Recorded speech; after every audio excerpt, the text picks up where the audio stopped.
ಆತ್ಮೀಯರೇ ನಮಸ್ಕಾರ. ನಿಮ್ಗೆಲ್ಲ ಗೊತ್ತಿದೆ, ನಾನು ನುಡಿಗನ್ನಡಿ ಎನ್ನುವ ಒಂದು ಪುಸ್ತಕವನ್ನ ಬರೆದಿದ್ದೇನೆ. ನಾಗಮ್ಮ ಫೌಂಡೇಶನ್ ಪಬ್ಲಿಷ್ ಮಾಡಿದೆ. ಇದರಲ್ಲಿ ಒಂದು ಫೈನಲ್ ಚಾಪ್ಟರ್ ಪರಿಣಾಮಕಾರಿ ಭಾಷಣವೆಂದರೆ ಅದೊಂದು ರೈಲಿನ ತರಹ ಅಂತ ಬರೆದಿದ್ದೇನೆ. ಸೊ ನಮ್ಮ ಆನ್ಲೈನ್ ಪಾರ್ಟಿಸಿಪೆಂಟ್ಸ್ಗೆ ಈ ಪಾಯಿಂಟ್ಸ್ ಹೇಗೆ ಅನ್ನಿಸ್ತು ಅಂತ ಅವ್ರ ಒಪಿನಿಯನ್ ಕೇಳ್ತೇನೆ. ಹಾಗಾದ್ರೆ ಈ ಪಾಯಿಂಟ್ಸ್ ನಾನು ಎಸ್.ಎ. ಚಂದ್ರನ್ ಅನ್ನೋರ್ನ ಭೇಟಿಯಾಗಿದ್ದೆ. ಅವರೊಂದು ಪಬ್ಲಿಕ್ ಸ್ಪೀಕಿಂಗ್ ರಿಲೇಟೆಡ್ ಬುಕ್ ಬರೆದಿದ್ರು. ಈ ಕಾನ್ಸೆಪ್ಟ್ ಇಷ್ಟ ಆಯ್ತು.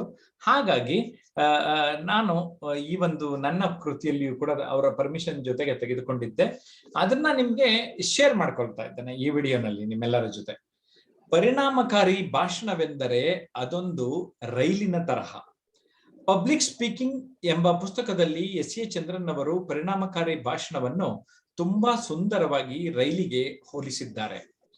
ಭಾಷಣದ ಗತಿ ಸರಿಯಾದ ಟ್ರ್ಯಾಕ್ ನಲ್ಲಿರಲಿ, ಸೊಗಸಾದ ಪೀಠಿಕೆ ಶ್ರೋತೃಗಳ ಗಮನವನ್ನು ರೈಲಿನ ಹೆಡ್ಲೈಟಿನಂತೆ ಸೆಳೆಯುವಂತಿರಲಿ, ಮುಖ್ಯ ವಿಚಾರಗಳು ರೈಲಿನ ಎಂಜಿನ್ನಂತೆ ಆಕರ್ಷಕವಾಗಿ ಯೋಜಿಸಿದ್ದು ಸಮತೋಲನದಲ್ಲಿರಲಿ, ಸಂಪರ್ಕ ಧಾತುವಿನ ತರಹ ಯೋಜಿತ ಸಂಪರ್ಕವು ಪೀಠಿಕೆ ಮತ್ತು ಮುಖ್ಯ ಭಾಷಣಕ್ಕೆ ನಿಕಟವಾಗಿರಲಿ, ಹಂತ ಹಂತವಾಗಿ ವಿಷಯಗಳನ್ನು ಒಂದು ಬೋಗಿಯ ನಂತರ ಮತ್ತೊಂದು ಬೋಗಿ ಇರುವಂತೆ ಬೋಗಿಗಳಿರೋ ತರ ಪೋಣಿಸಿ, ಸಂಪೂರ್ಣ ವಿವರಗಳು ಭಾಷಣದ ಮುಖ್ಯ ಭಾಗದಲ್ಲಿಯೇ ಇರಲಿ, ವಿಷಯಾಂತರ ಸಲ್ಲದು, ನಮ್ಮ ಟ್ರ್ಯಾಕ್ ನಲ್ಲಿಯೇ ತೆರಳಬೇಕು, ನಾವು ಟ್ರ್ಯಾಕ್ ಬದಲಿಸುವುದು ಬೇಡ, ಉಪಸಂಹಾರ ರೈಲಿನ ಕೊನೆಯಲ್ಲಿರುವ ಎಚ್ಚರದ ಗಂಟೆಯಂತೆ, ವಿಷಯದ ಮುಖ್ಯ ಅಂಶಗಳ ಪುನರಾವರ್ತನೆ ಈ ಸಂದರ್ಭದಲ್ಲಿ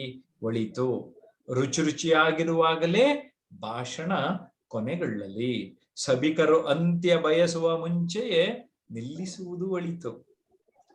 ಓಕೆ, ಟ್ರ್ಯಾಕ್ ನಲ್ಲಿ ಚಲಿಸಿದ ರೈಲು ಹೇಗೆ ನಿಗದಿತ ಸ್ಥಳ ತಲುಪುತ್ತದೋ ಹಾಗೆಯೇ ಭಾಷಣವು ನಿರ್ದಿಷ್ಟ ಯಶ ಸಾಧಿಸಲು ಈ ತಂತ್ರ ಅವಶ್ಯಕ. ಪ್ರತಿಯೊಂದು ರೈಲು ತನ್ನ ನಿಗದಿತ ಸ್ಥಳವನ್ನ ತಲುಪಿದ ಮೇಲೆ ನಿಲ್ಲೇಬೇಕಲ್ವಾ? ಎಷ್ಟು ಚೆನ್ನಾಗಿ ಅವರು ಹೋಲಿಸಿದ್ದಾರೆ. ಆ ಹೋಲಿಸಿರುವ ವಿಚಾರದ ಬಗ್ಗೆ ನಾವು ನಮ್ಮ ಜೊತೆ ಮಂಜುನಾಥ್ ಏನ್ ಅನ್ನಿಸ್ತು, ಇಡೀ ಭಾಷಣವನ್ನ ಟ್ರೈನ್ಗೆ ಹೋಲಿಸಿದ್ದಾರಲ್ಲ ಚಂದ್ರನ್, ಮಾತಾಡ್ಸೋಣ. ಎಸ್ ಮಂಜುನಾಥ್, ನಮಸ್ಕಾರ ಸರ್. ನಮಸ್ತೆ ಸರ್. ನಮಸ್ಕಾರ ಸರ್. ವಿಶೇಷವಾಗಿ ನಾವು ಮಾತಾಡಂತ ಮಾತಾಗಿರ್ಬೋದು, ಪ್ರತಿಯೊಂದು ವಿಚಾರದಲ್ಲಿನೂ ನಾವು ಸರಿಯಾದ ರೀತಿಯಿಂದ ಯಾವ ಸಮಯ ಎಷ್ಟಿದೆ ಸಮಯಕ್ಕೆ ತಕ್ಕಂತೆ ಮಾತಾಡೋದು ಕಲಿಬೇಕು. ಅಡ್ಡದಿಡ್ಡಿ ಯಾವುದೇ ತರದ ಮಾತುಗಳನ್ನು ಆಡಬಾರದು. ಯಾವ ವಿಷಯದ ಬಗ್ಗೆ ನಾವು ಮಾತಾಡ್ತಾ ಇದೀವಿ, ಎಷ್ಟು ಮಾತಾಡ್ಬೇಕು, ನಮ್ಮ ಮಾತಿನ ಅರ್ಥ ನಮ್ಮ ಮುಂದೆ ಕುಂತಿರುವಂತ ಸಭಿಕರಿಗೆ ಅರ್ಥ ಆಗ್ತಾ ಇದೆಯೋ ಇನ್ನು, ಅವೆಲ್ಲವನ್ನೂ ಒಂದು ಗಮನದಲ್ಲಿಟ್ಟುಕೊಂಡು ನಾವ್ ಏನ್ ಮಾತಾಡ್ಬೇಕಂತ ಏನ್ ಮಾತಾಡ್ಬೇಕು ಆ ಸಮಯದಲ್ಲಿ ಅಷ್ಟನ್ನೇ ಮಾತಾಡ್ಬೇಕು ಸರ್. ಆಮೇಲೆ ಸರಿಯಾದ ಈ ಮಾತಿನಿಂದ ಎಲ್ಲಾ ರೀತಿಯಿಂದ, ಯಾಕಂದ್ರೆ ನಮ್ಮ ವ್ಯಕ್ತಿತ್ವ ಸಹ ಹೊರಗ್ ಬರುತ್ತೆ ಸರ್. ನಮ್ಮ ಮಾತಿನ ಮುಖಾಂತರ ನಮ್ಮ ವ್ಯಕ್ತಿತ್ವನೂ ಹೊರಗ್ ಬರುತ್ತೆ. ಪ್ರತಿಯೊಂದು ಮಾತಿನಲ್ಲಿ ಒಂದೊಂದು ಶಬ್ದನು ಸರಿಯಾದ ಅರ್ಥವನ್ನು ಕೊಡ್ತಾ ಇರುತ್ತೆ. ನಾವ್ ಏನ್ ಮಾತಾಡ್ತಿದ್ವಿ ಅಷ್ಟೇ ನಮ್ಮ ಮೈಂಡ್ ಅಲ್ಲಿ ಪ್ರತಿಯೊಂದು ವಿಚಾರನೂ ಬರ್ತಾ ಇರುತ್ತೆ, ಅದು ಇದು ಅಂತ. ಅಲ್ಲಿ ಹೋದಾಗ ಮಾತ್ರ ಆ ಸ್ಟೇಜ್ ಮೇಲೆ ಆಗಿರ್ಬೋದು, ಯಾವುದೇ ವಿಷಯದಲ್ಲಿ ಎಲ್ಲೇ ಮಾತಾಡ್ತಿರ್ಬೇಕಾದ್ರೆ ಅದು ಏನಿದೆ ಅದನ್ನಷ್ಟೇ ಮಾತಾಡ್ಬೇಕು. ಸರಿಯಾದ ಉದಾಹರಣೆಗಳನ್ನ ಕೊಡ್ಬೇಕು. ಯಾವ್ಯಾವ ಸಿಕ್ಕಿದ ಉದಾಹರಣೆಗಳು ಕೊಡಬಾರ್ದು. ಯಾಕಂದ್ರೆ ನಮ್ಮನ್ನ ಅವ್ರು ಯಾವ ತರ ಉದಾಹರಣೆ ಕೊಡೋದ್ರಲ್ಲಿ ಸಹ ತಪ್ಪು ಉದಾಹರಣೆಗಳು ಕೊಟ್ಟಾಗೂ ಸಹ ನಮ್ಮ ಬಗ್ಗೆ ಯಾವ್ದೇ ರೀತಿ ಅದು ಇದಾಗುತ್ತೆ ಸರ್. ನಮಗೆ ಒಂಥರ ಏನಪ್ಪಾ, ಈ ವ್ಯಕ್ತಿಗೆ ಮಾತಾಡಕ್ ಬರಲ್ಲ ಅನ್ನೋ ಒಂದು ಭಾವನೆ ಅವ್ರ ಮಧ್ಯೆ ಬರಬಾರ್ದು ಸರ್. ಆ ವಿಚಾರದಲ್ಲಿ ಅದಕ್ಕಾಗಿ ನಾವ್ ಏನೇ ಮಾತಾಡಿದ್ರು ಅದಕ್ಕೊಂದು ಅರ್ಥ ಇರ್ಬೇಕು, ಅದರದೇ ಆದಂತ ಒಂದು ಶೈಲಿ ಒಳಗೆ ನಾವು ಹೋಗ್ಬೇಕಾಗುತ್ತೆ. ಓಕೆ, ಟೀಚರ್ ವಿನುತಾ ಅವ್ರು ಏನ್ ಹೇಳ್ತಾರೆ ಕೇಳೋಣ. Yes Vinutha sir. ನಮಸ್ತೆ ಸರ್. ನಮಸ್ಕಾರ. ರೈಲಿಗೆ ಹೋಲಿಸಿರ್ತಕ್ಕಂಥದ್ದು ಬಹಳ ಅದ್ಭುತವಾಗಿರ್ತಕ್ಕಂಥ ಒಂದು ಉದಾಹರಣೆ ಸರ್. ಅಂದ್ರೆ ನಮ್ಮ ಭಾಷಣ ಹೇಗಿರ್ಬೇಕು, ಒಂದು ಸ್ಟಾರ್ಟಿಂಗ್ ಟು ಎಂಡಿಂಗ್ ವರ್ಗು ಯಾವ ರೀತಿ, ಈಗ ಒಂದು ವೆಹಿಕಲ್ಗೆ ಅಲೈನ್ಮೆಂಟ್ ಇಲ್ದಿದ್ರೆ ಏನಾದ್ರು ಒಂದು ಅನಾಹುತ ಆಗಿರ್ಬೋದು, ಅಥವಾ ಬ್ರೇಕ್ ಹಿಡಿಲಿಲ್ಲ ಅಂತಂದ್ರೆ ಏನೋ ಒಂದು ಅನಾಹುತ ಆಗಿರುತ್ತೆ ಸರ್. ಆಕ್ಸಿಡೆಂಟ್ ಆಗ್ಬಾರ್ದು. ಹಾಗೆ ನಾವು ಭಾಷಣ ಮಾಡ್ತಕ್ಕಂಥದ್ದು ಒಬ್ರಿಗೆ ಒಂದು ಆಕರ್ಷಣೆಯನ್ನ ಮಾಡ್ತಕ್ಕಂಥದ್ದಾಗಿರ್ಬೇಕು, ಆದ್ರೆ ಅವರಿಗೆ ಹಿಂಸೆ ಆಗ್ಬಾರ್ದು ಸರ್. ಅಂತ ಒಂದು ಇದು ನಮ್ಮ ಭಾಷಣಕಾರರು ಅಂತ ಒಂದು ವ್ಯಕ್ತಿತ್ವವನ್ನ ಬೆಳೆಸ್ಕೋಬೇಕು ಅಂತ ಹೇಳ್ತೀನಿ. Okay fine. ಶಿವಶಂಕರ್ ಏನ್ ಹೇಳ್ತಾರೆ? ನಮಸ್ತೆ ಸರ್. ಹೇಳಿ. ಭಾಷಣವು ನಮ್ಮ ಭಾಷಣ ರೈಲಿನಂತೆ ಟ್ರ್ಯಾಕ್ ಮೇಲೆ ಹೋಗ್ಬೇಕನ್ನ ಮಾತನ್ನ ಒಪ್ತೀನಿ ಸರ್ ನಾನು. ಬಹಳ ಸುಂದರವಾಗಿ ಹೇಳಿದ್ದಾರೆ. ಯಾಕಂದ್ರೆ ಸರ್ ನಾವೇನು ಒಂದು ವಿಷಯವನ್ನ ಜನಕ್ಕೆ ನಾವು ಸಂವಹನ ಕನ್ವೆ ಮಾಡ್ಲಿಕ್ಕೆ ಹೊರಟಿದೀವಿ. ಆ ವಿಷಯವನ್ನ ಅವ್ರು ಹೇಳ್ದಂಗೆ ಬೋಗಿ ತರ ಅದನ್ನ ಒಂದು ಸ್ಟ್ರಕ್ಚರ್ ಮಾಡ್ಕೊಂಡ್ಬಿಟ್ಟು ಹಂತವಾಗಿ ವಿಷಯವನ್ನ ಜನಕ್ಕೆ ತಲುಪಿಸೋದು ಬಹಳ ಮುಖ್ಯ ಸರ್. ಮೇನ್ ಕಂಟೆಂಟ್ ಅನ್ನ ನಾವು ಸರಿಯಾಗಿ ಕನ್ವೆ ಮಾಡ್ಬೇಕು. ತದನಂತರ ತಾವು ಹೇಳಿದಾಗೆ ಭಾಷಣವನ್ನ ಮುಗಿಸೋಕ್ಕಿಂತ ಮುಂಚೆ ಒಂದು ಪಾಸಿಟಿವ್ ಶುಭ ರೀತಿಯಲ್ಲಿ ಮುಗಿಸ್ಬೇಕು ಸರ್. ಅದನ್ನ ನಾವು ಪಾಸಿಟಿವ್ ಪಾಯಿಂಟ್ಸ್ ಮೆಸೇಜ್ ಕನ್ವೆ ಮಾಡಬೇಕು.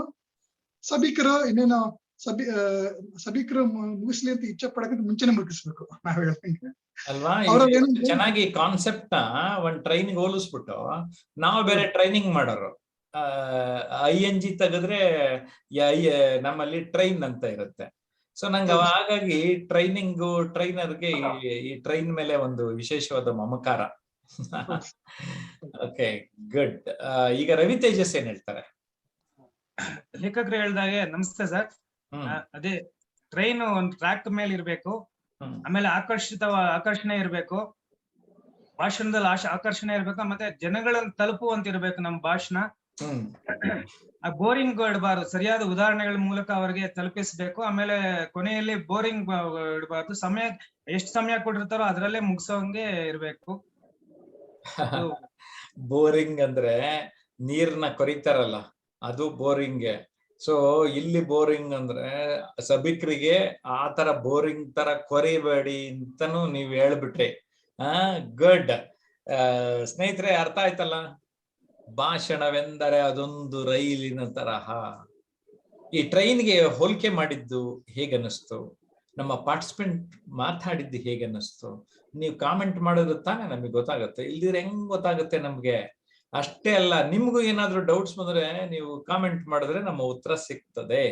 ಜಯಪ್ರಕಾಶ್ ನಾಗತಿಹಳ್ಳಿ ಯೂಟ್ಯೂಬ್ ಚಾನಲ್ನ ಇನ್ನೂ ನೀವು ಸಬ್ಸ್ಕ್ರೈಬ್ ಮಾಡಿಲ್ಲ ಅಂದ್ರೆ ಈಗಲೇ ಸಬ್ಸ್ಕ್ರೈಬ್ ಮಾಡ್ಬಿಡಿ. ನಿಮ್ಗೆಲ್ಲ ಗೊತ್ತಿದೆ, ನಾನೊಬ್ಬ ಟ್ರೈನರ್ ಆಗಿ, ಆಥರ್ ಆಗಿ, ಒಬ್ಬ ಮೋಟಿವೇಟರ್ ಆಗಿ, ಸೋಷಿಯಲ್ ಮೀಡಿಯಾ ಇನ್ಫ್ಲುಯೆನ್ಸರ್ ಆಗಿ ಗುರುತಿಸ್ಕೊಂಡಿದ್ದೇನೆ. ಸುಮಾರು ಸೋಷಿಯಲ್ ಮೀಡಿಯಾನಲ್ಲಿ ನಾನು ಭಾಗವಹಿಸ್ತಾ ಇರುವಂತದ್ದು ತಮ್ಮೆಲ್ಲರಿಗೂ ಆಲ್ಮೋಸ್ಟ್ ಗೊತ್ತಿರುವಂತಹ ವಿಚಾರ. ಆದ್ರೂ ನಾನು ಯಾವ್ಯಾವ ಪ್ಲಾಟ್ಫಾರ್ಮ್ ಅಲ್ಲಿ ಇದ್ದೇನೆ ಅನ್ನೋದನ್ನ ಒಂದು ಸಂಕ್ಷಿಪ್ತವಾಗಿ ತಿಳಿಸೋದಕ್ಕೆ ಇಷ್ಟಪಡ್ತೇನೆ.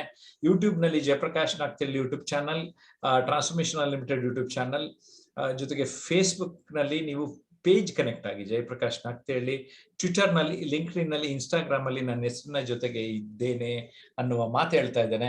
ಜೊತೆಗೆ ಟೆಲಿಗ್ರಾಮ್ ಅನ್ನೋ ಆಪ್ ಅಲ್ಲಿ ನನ್ನ ಹೆಸರು ಜಸ್ಟ್ ಟೈಪ್ ಮಾಡ್ಬಿಡಿ, ಜಯಪ್ರಕಾಶ್ ನಾಗ್ತಿಹಳ್ಳಿ ಅಂತ. ನನ್ನ ಚಾನಲ್ ಜಾಯಿನ್ ಆಗ್ಬಿಡಿ. ನಾವು ಎಲ್ಲ ವಿಷಯಗಳನ್ನ ನಿಮ್ಗೆ ಆ ಟೆಲಿಗ್ರಾಮ್ ನಲ್ಲಿ ಮೆಸೇಜ್ ಆಗ್ತಾ ಇರ್ತೇವೆ ಅಂತ ಹೇಳೋದಕ್ಕೆ ಇಷ್ಟಪಡ್ತೇನೆ. ಹೇಗನ್ನಿಸ್ತು ಈ ವಿಚಾರ, ಈ video? Please do comment. Okay, let me meet you in the next video. Bye bye.